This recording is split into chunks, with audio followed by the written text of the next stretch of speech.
Hello everyone, good morning. কেমন আছো তোমরা সবাই? আশা করি তোমরা সবাই খুব ভালো আছো।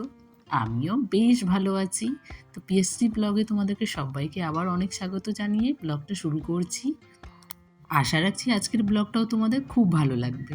ঘুম থেকে উঠে ফ্রেশ হয়ে নিচ্ছি। সবার আগে ব্রাশ করে এসেছি আর বাসি জামাটাও চেঞ্জ করে নিয়েছি। বাসি কাজবাজ যা যা ছিল সব কিছু কমপ্লিট করে নিয়েছি। তো এখানে ওর সাথে সকালে কথা হচ্ছিল আজকে যে আমরা কোথায় যাব ঘুরতে। আগের দিন ও কিন্তু আমাকে বলেনি যে কোথাও একটা নিয়ে যাবে ঘুরতে। তাই আমি ওকে বলছিলাম যে তুমি তো আগের দিনে বলোনি, তাহলে আমি আজকে যাই কী করে বলো? বাড়ির কাজগুলো আমাকে কমপ্লিট করতে হবে, মাম্মাম আছে, সবসময় তো চাইলেই বেরোতে পারি না। বিয়ের পরে একটা আমাদের ওই হয় না, বাঁধা ধরা একটা জীবন হয়ে যায়। সেটা আমাদেরকে আগের থেকে প্ল্যান করে রাখতে হয় যে কোথাও যাব, তার আগে কিন্তু ভাবনা চিন্তা রাখতে হয়। হঠাৎ করে কোথাও মন চাইলে কিন্তু বেরোতে পারি না। নিজেরা দুজন যদি থাকি তাহলে হয়তো বেরোনো যায়, তার সাথে যদি একটা বেবি হয়ে যায় তাহলে তো আমরা আরও বেশি বেরোতে পারি না। তখন আমাদেরকে আগের থেকে ভাবনা চিন্তা করতে হয়, যদি যাই তাহলে হয়তো ঠান্ডা লেগে যাবে, তার সাথে কিন্তু অনেক রকম মানে প্রোটেকশন নিয়ে তবেই কিন্তু আমাদেরকে বেরোতে হয়। তো যার যার বাড়িতে বেবি আছে তারা তো অবশ্যই জানো, এটা আমাকে আর খুলে বলতে হবে না। যাই হোক, হাজব্যান্ড যখন নিয়ে যেতে চেয়েছে তাহলে তো যেতেই হয়, তার মন রাখার জন্য বলো, আর নিজেরও একটু বাইরে গেলে ভালো লাগে। তো সেই আনন্দে একটু নাচানাচি করে আমি একটু সকালটা ফ্রেশ হয়ে গেলাম। আর দেখো আমার হাসি মুখটা দেখো, একটু বাইরে নিয়ে যাবে বলেছে বলে খুব হাসি। মানে মনটা পুরো ফ্রেশ হয়ে গেছে, মনে হচ্ছে সকালে কাজবাজগুলো তাড়াতাড়ি করে কমপ্লিট করে নিই। তো সবার আগে একটু জল খেয়ে নিতে বললো, কারণ আমি জলটা প্রচুর কম খাই। তো এই জন্য এর আগে আমাকে ডক্টর দেখিয়ে আসতে হয়েছে। জলটা আমাকে আরও বেশি পরিমাণে খেতে বলেছে, তো সেটা আমার খাওয়া হয় না। তাই একবার মনে করিয়ে দিল, তাই ওর চোখের সামনে একটু জলটা খেয়ে নিলাম। তারপরে যে অ্যাকোরিয়ামে লাইটটা জ্বলছিল সেটাও অফ করে দিলাম, কারণ বেকার বেকার তো সারাদিন জ্বালিয়ে কোনো লাভ নেই, আর কারেন্ট তো বিলও লাগে। তো এই জন্য আমি দিনের বেলাটা খুলে রেখে দিই, আর এমনি তো দিনে ঘরে প্রচুর লাইট, এই জন্য আমি আর দিয়ে রাখি না। তো এখানে মাম্মামও ঘুম থেকে উঠে গেছে, আর তার আগে আমার যে ঠাকুরঘর ছিল ঠাকুরঘরের থেকে আমি ঠাকুরদিকেও ঘুম থেকে তুলে দিয়েছি। এখানে মাম্মাম উঠে গেছে, তো মাম্মামকে দেখো সোয়েটার জামা কাপড় পরাতে যে এত কষ্ট হয়ে যায় আমার, সত্যি খুব বিরক্ত লেগে যায় গো। যখন পড়াই তখনই মনে হচ্ছে মাথাটা পুরো খারাপ হয়ে যায়। অনেক কিছু বুঝিয়ে বাজিয়ে তারপরে ওকে পড়াতে হয়। তো দেখো এখন কত কিছু বলছে, তারপর ওকে কিন্তু একটা কিছু দিতে হবে, তবেই কিন্তু ওর শান্ত হবে। তো চলো, বাবা চলে আসবে। এই তো গুড গার্ল, গুড মর্নিং। আরেকটা পড়ো তাড়াতাড়ি। দিয়ে আমি তোমার জন্য আজকে কি খাওয়া? আজকে কি একটু ম্যাগি খাবা? ম্যাগি? ওকে, আমি ম্যাগি করে নিয়ে আসছি, ঠিক আছে? তুই চুপ করে বসো। হ্যাঁ, তুমি মুজোটা পরো, আমি এনে দিচ্ছি। ঠিক আছে। মামামে যে আদো আদো কথাগুলো তোমরা সেটা হয়তো শুনেছো, আর এর আগেও শুনেছো আমি ব্লগে মাঝে মাঝে মামামকে নিয়ে আসি। আর আজকে দেখেছো মামামের সাথে আমাকে থাকতে গেলে মানে সত্যি কথা ও যেটা ভালোবাসে আমাকে সেটাই করতে হয়। তো আমি আজকে নিজে থেকে ওকে একটু ম্যাগি দিতে চাইলাম। আগে মাম্মাম ম্যাগিটা মানে খেত মাঝে মধ্যে, কিন্তু এখনও টোটালেই খায় না। এখন ওই যে মাঝে মধ্যে আমি একটু খাওয়া শেখাই, ওতে মাঝে মধ্যে তো ইচ্ছে করে না যে সকালবেলা আবার একটা কিছু বানিয়ে দিই, তখন একটু আমি ওই সিম্পলভাবে কিছু খাওয়ানোর জন্য আমি ম্যাগিটা মাঝে মাঝে দিই। মাম্মামকে তো ম্যাগিটা খেতে দিয়েছি, মাম্মাম ম্যাগিটা খাক ওখানে, তার মাঝখানে আমি একটু ভাতটা বসিয়ে দেবো। তারপরে যে ঘরের যে কাজগুলো আছে সেই কাজগুলো করে নেব। যদিও সকালবেলা একবার ঘরটা ঝাড় দিয়েছি, তবুও আর একবার ঝাড় দিয়ে নিলাম, কারণ এখন ঘরটা মুছে নেব। তো তার আগে ভাবলাম যে অনেক দিন থেকে জমে আছে যে জামা কাপড়গুলো, প্রায় আমি ওই বাড়ি থেকে এসেছি তার আগের, তো সবগুলো ছিলই রান্নাতে। এই জন্য আমি ভাবলাম যে আজকে যখন খুব একটা রান্নাবান্না নেই, মামির জন্য একটু সেদ্ধ ভাত করে নিয়েছি, যেহেতু সকালে ও খাবে না বলেছে। তো দুপুরে তো আমরা আবার নেমন্তন্ন বাড়ি একটু খেতে যাব, আর তার সাথে তো একটু ঘুরতে যাব। তো সেই আনন্দে ভাবলাম যে চলো আজকে যে ঘরের যে বাকি কাজগুলো পড়ে থাকে, যেগুলো আমি সময় নিয়ে করতে পারি না, তো সেই কাজগুলো আজকে করে নিই। আজকে যেমন দেখো এই যে আয়রনগুলো কিন্তু আমরা চাইলে কিন্তু আধা ঘন্টার মধ্যে করতে পারি না, তো অনেকটা সময় লেগে যায়। তো এই দিনটারই আমি অপেক্ষা করছিলাম, আর খুব ভালো হয়েছে আজকের দিনটা যে আমার কাছে ফাঁকা। মানে অনেক কাজগুলো আমি না সত্যিই কমপ্লিট করতে পেরেছি, কারণ অনেক কাজ জমে গেছিলো। তো সেই কাজগুলো যখন জমে যায় না, সত্যি মাথার মধ্যে একটা চাপ হয়ে থাকে যে কখন আমি সেই কাজগুলো শেষ করব। অনেক কাজ আজকে শেষ করেছি, তোমাদের সঙ্গে যদি সবটা শেয়ার করতাম তাহলে ব্লগটা আরও অনেকটা বড় হয়ে যেত। যদিও আজকের ব্লগটা অনেকটা একটু বড় হয়ে গেছে, কারণ বাড়ির থেকে ওই বাইরে ঘোরা পর্যন্ত পুরো ব্লগটাই তোমাদের সঙ্গে আজকেই শেয়ার করেছি। কেউ ব্লগটা স্কিপ করো না, সবাই একটু ধৈর্য ধরে দেখো। আশা রাখছি সবার আজকের ভিডিওটা খুব ভালো লাগবে। তো এখানে আবার সব জামাগুলো ইস্ত্রি করা হয়ে গেছে। তারপরে যে মাম্মামের যে বালিশের ওয়ারটা ছিল সেটাও একটু করে নিলাম, কারণ ওটা একটু তাপটা একটু ছিলই তো। তো সেভাবে ভাবলাম যে চলো ওইটাতে একটু করাই যাক। তো মাঝখানে কোনো ভিডিও তোমাদের সঙ্গে আর শেয়ার করিনি। তো নেমন্তন্ন বাড়িতে আমাদের খাওয়া হয়ে গেছে, আর এখানে দেখো আমরা নৌকা থেকে প্রায় নেমে যাচ্ছি, এখন মায়াপুর ঢুকছি। তো তার আগে ভাবলাম যে চলো ব্লগটা তোমাদের সঙ্গে একটু করে শেয়ার করি এবার। মায়াপুরটা ভাবি যে ঘন ঘন আসবো, বাড়ির কাছে থাকলেও আসা হয় না, কারণ মায়াপুরে আমার হাজব্যান্ড থাকে, মানে ওর হচ্ছে অফিসটা হচ্ছে মায়াপুর, ও প্রত্যেক দিনই আসে। তো এত রাস্তায় ভিড়, নৌকাতে ভিড় বলে মাম্মামকে নিয়ে আসতে চায় না।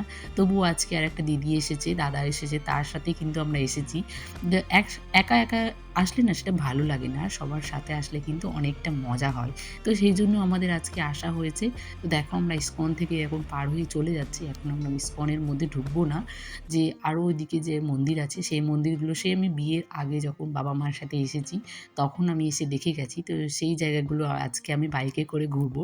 এর আগে আমি মনে মনে ভাবতাম যখন আমি ঘুরতে আসতাম যে সবাই গাড়ি নিয়ে ঘুরছে কিন্তু আমরা হেঁটে হেঁটে ঘুরছি। টোটো তখন কিন্তু ওই অনুষ্ঠানের সময় না ঢুকতে চায় না। এবার তোমরা যারা হয়তো নবদ্বীপে বাড়ি কিংবা তোমরা নবদ্বীপ ঘুরতে এসেছো তারা কিন্তু অবশ্যই জানো যে নবদ্বীপে আসলে কিন্তু আমাদের হেঁটে হেঁটেই ঠাকুর দেখতে হয়।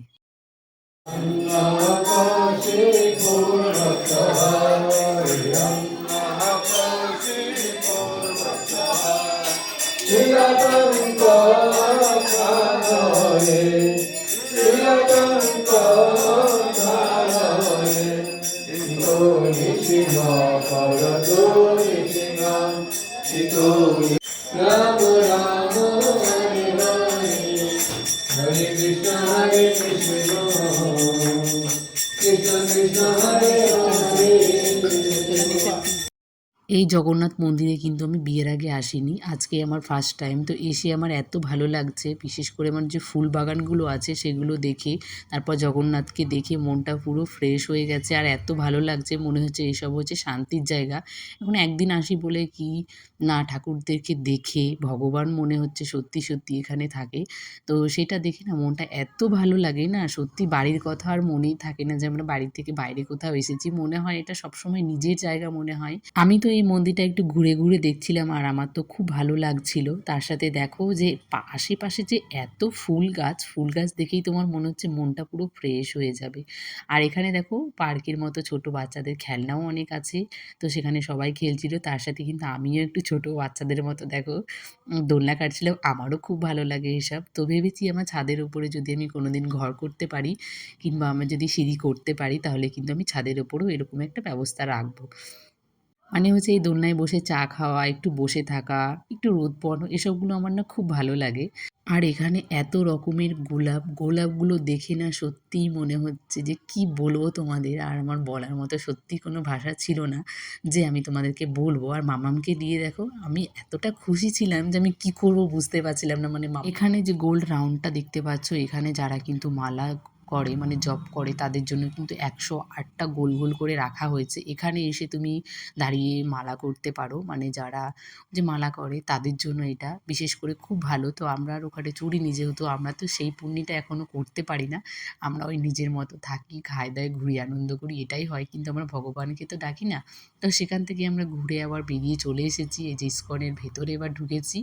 তো ঢুকে আরও বেশি ভালো লাগছে। এটা তো হচ্ছে সবথেকে একটা ভালো জায়গা। সব জায়গাই ভালো, সব জায়গাতেই ভগবান থাকে, কিন্তু এই জায়গাটা প্রথম যখন এসেছিলাম তখনকার সেই ফিলিংসটা কিন্তু এখন আর খুঁজে পাই না। সন্ধে আরতি হবে, তার আগে দেখো ঠাকুর এখন একটু ঘুরতে বেরিয়েছে, জানি না হরে কৃষ্ণ হরে কৃষ্ণ কৃষ্ণ কৃষ্ণ হরে হরে হরে রাম হরে রাম হরে হরে হরে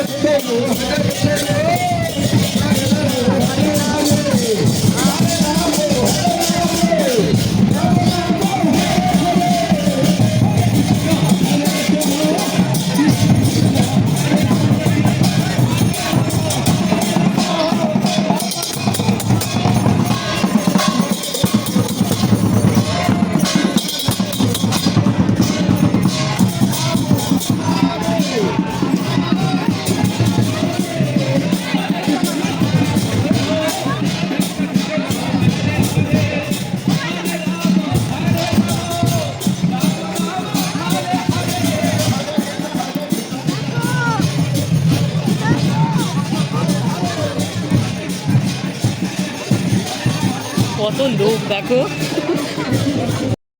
এত ভালো লাগছে এই জায়গাটাতে সত্যি, যারা কোনোদিনও নাম করে না, সারাদিনে যারা একবার কিন্তু হরে কৃষ্ণও বলে না, তাদেরও কিন্তু এখানে এসে সেই বলে নাচতে ইচ্ছে করবে, যেমনটা আমরা করেছি।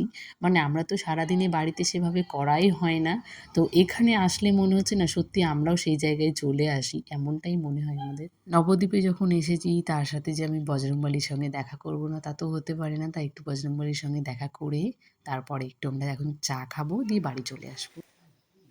তো চলো বন্ধুরা, অনেক ঘোরাঘুরি করেছি, এখন প্রায় 10টা মতো বাজে, বাড়িতে এসেছি। তো চলো আজকের মতো টাটা। ভিডিওটি ভালো লাগলে সবাই একটা করে লাইক করে দিও, কমেন্ট করিও। তো চলো টাটা, গুড নাইট সবাইকে।